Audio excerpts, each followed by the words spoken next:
أكبر الله أكبر الله أكبر لا إله إلا الله والله أكبر الله أكبر ولله الحمد الله أكبر الله أكبر الله أكبر لا إله إلا الله والله أكبر الله أكبر ولله الحمد الله أكبر الله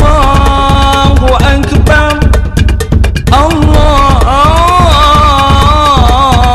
أكبر لا إله إلا الله والله أكبر الله أكبر الله أكبر الله أكبر الله أكبر الله أكبر الله أكبر الله أكبر الله أكبر الله أكبر الله أكبر ولله الحمد الله أكبر الله أكبر كبيرا والحمد لله كثيرا وسبحان الله بكرة وأصيلا لا إله إلا الله والله أكبر الله أكبر ولله الحمد الحمد لله الحمد لله الذي لا إله إلا هو عليه توكلت وهو رب العرش العظيم أشهد أن لا إله إلا الله وأشهد أن محمدا عبده ورسوله لا نبي بعده اللهم صل وسلم وبارك على سيدنا محمد وعلى آله وصحبه أجمعين أما بعد أوصيكم ونفسي بتقوى الله فقد فاز المتقون وقال تعالى في كتاب الكريم يا أيها الذين آمنوا اتقوا الله حق تقاته ولا تموتن إلا وأنتم مسلمون وقال تعالى عز وجل في كتاب الكريم أعوذ بالله من الشيطان الرجيم بسم الله الرحمن الرحيم والعصر إن الإنسان لفي خسر إلا الذين آمنوا وعملوا الصالحات وتواصوا بالحق وتواصوا بالصبر. Jamaah salat Id rahimakumullah, marilah kita tingkatkan ketakwaan kita kepada Allah Subhanahu wa taala dengan takwa yang sebenar-benarnya, dengan mengejarkan perintahnya dan menjauhi larangan-larangannya. Puji syukur kehadirat Allah Subhanahu wa taala karena atas karunia dan rahmat dari Allah Subhanahu wa taala kita dapat berkumpul di tempat yang sederhana ini untuk sama-sama kita melaksanakan sholat Idul Fitri yang baru saja kita selesaikan. Allahu Akbar, Allahu Akbar, Allahu Akbar. Jamaah sholat Id rahimakumullah, pagi ini kita berada di tempat yang sederhana ini untuk mengagungkan asma Allah. Takbir, tasbih, tahmid berkumandang. Pagi ini, di hari yang mulia ini, kita berada di antara orang-orang yang mulia. Ada saudara-saudara kita, ada sahabat-sahabat kita, dan yang paling mulia adalah tetangga-tetangga kita hari ini. Tetangga kita sebagai orang yang terdekat dengan kita, yang kadang turut merasa sedih saat kita bersedih, dan kadang-kadang turut merasa bahagia saat kita berbahagia. Rasulullah sallallahu alaihi wasallam bersabda, siapa saja yang beriman kepada Allah dan hari akhir, janganlah suka menyakiti tetangganya. Hadis riwayat Bukhari, Ahmad, Abu Daud dan Ibnu Majah. Rasulullah juga menyatakan, apakah hak tetangga? Apabila seseorang meminta tolong kepadamu, maka tolonglah dia. Apabila dia memerlukan pinjaman utang, maka pinjamilah dia.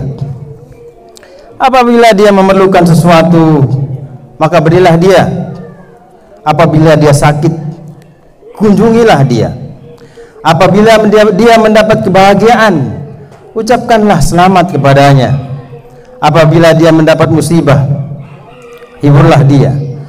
Apabila dia wafat, maka antarkan jasadnya ke kubur. Janganlah membuat bangunan yang lebih tinggi sehingga menghalangi angin ke rumah tetangga, kecuali diizinkannya. Janganlah kamu sakiti tetangga dengan bau masakan, kecuali kamu memberi kepada tetangga sebagian dari masakan itu. Apabila membeli buah-buahan, berilah dia. Apabila dia tidak kamu beri, maka bawalah masuk ke rumahmu dengan sembunyi. Jangan sampai anakmu membawa keluar sehingga menyakiti anak tetanggamu. Hadis riwayat Ibnu Majah. Allahu Akbar, Allahu Akbar, Allahu Akbar. Begitu mulianya sabda Rasulullah sallallahu alaihi wasallam 1400 tahun yang lalu. Hari ini semua terasa berbeda. Ramadan tahun ini penuh makna dan hikmah. Allah Subhanahu wa taala tidak mungkin membebani kita dengan beban yang tidak sanggup kita pikul. Allah Subhanahu wa taala berfirman dalam Al-Qur'an suratul Baqarah ayat 286. A'udzubillahi minasyaitonir rajim. La yukallifullahu nafsan illa wus'aha. Allah tidak membebani seseorang kecuali sesuai dengan beban kemampuannya.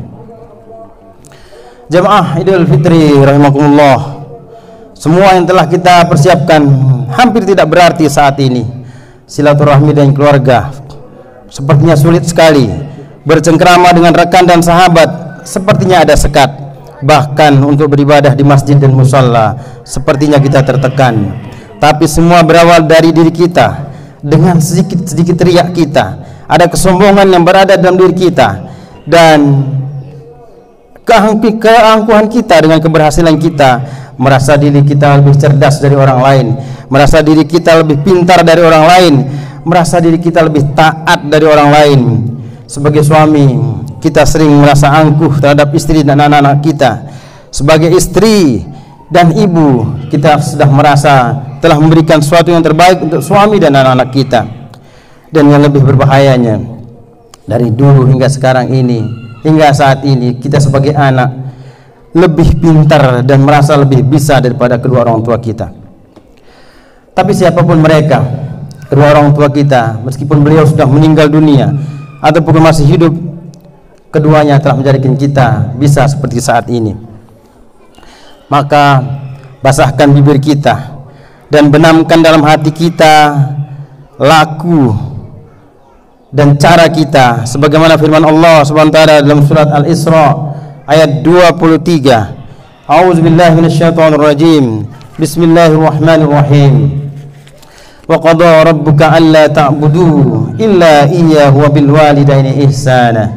Imma yablughanna indaka al-kibra ahaduhuma aw kilahuma fala takul lahumā uff wa la tanharhumā wa qul lahumā qawlan karīmā. Dan Tuhanmu telah memerintahkan supaya kamu jangan menyembah selain Dia, dan hendaklah kamu berbuat baik kepada ibu bapakmu dengan sebaik-baiknya. Jika salah seorang di antara keduanya atau kedua-duanya sampai berumur lanjut dalam pemeliharaanmu, maka sekali-kali janganlah kamu mengatakan kepada keduanya, dan janganlah kamu membentak mereka, dan ucapkanlah kepada mereka perkataan yang mulia.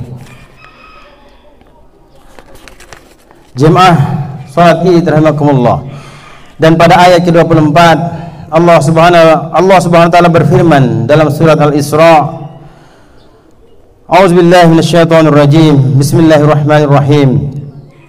Wahfid lahumā janāhadh-dhulli minar rahmati wa qur rabbirhamhumā kama rabbayani shaghīrā. Dan rendahkanlah dirimu terhadap keduanya dengan penuh kasih sayang, dan ucapkanlah wahai Tuhanku, sayangilah keduanya sebagaimana mereka berdua telah mendidik aku pada waktu kecil.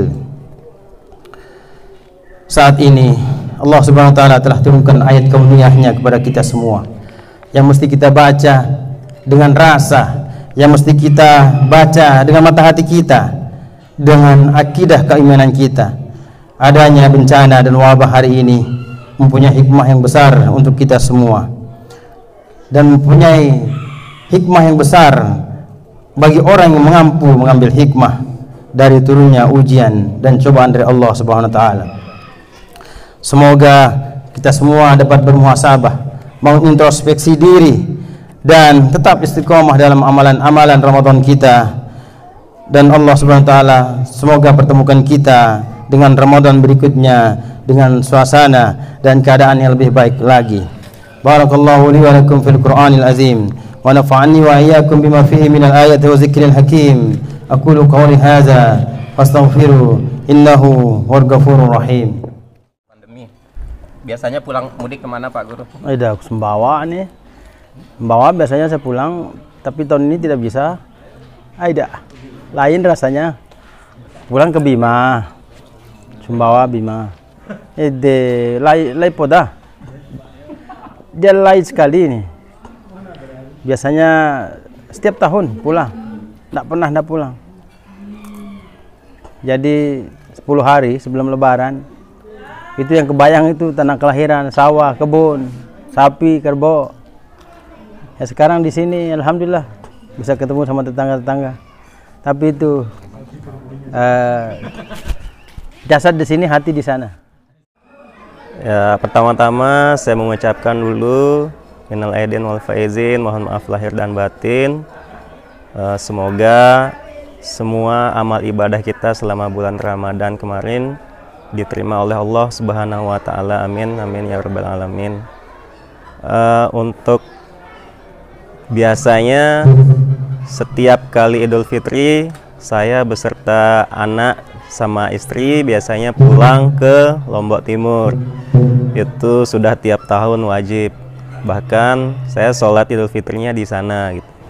Nah, karena tahun ini ada pandemi virus corona, jadi demi kesehatan kami semua, saya dan anak-anak beserta keluarga yang ada di Lombok Timur, saya coba menurunkan ego supaya tidak mudik dulu tahun ini.